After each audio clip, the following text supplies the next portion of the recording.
Welcome to Luca and Miguel. Enjoy the video.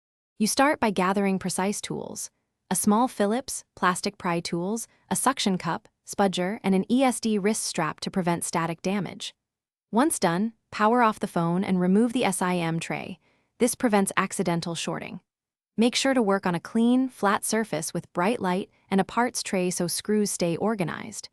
You do these steps now because careful preparation avoids mistakes and speeds the actual glass removal.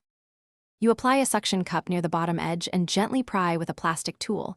Heat the perimeter with a hairdryer or eye opener if adhesive resists, because heat softens glue.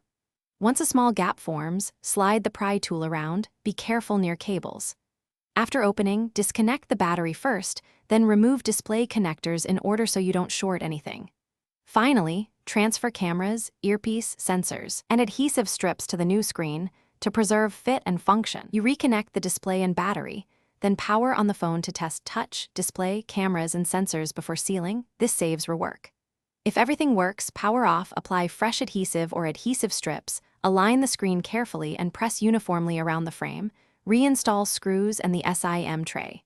If you find problems, reboot and reseat the connectors. Make sure no debris or torn ribbons remain. If one component still fails, recheck the transferred modules and their alignment. Thanks for watching and please subscribe. It's the best investment you'll ever make.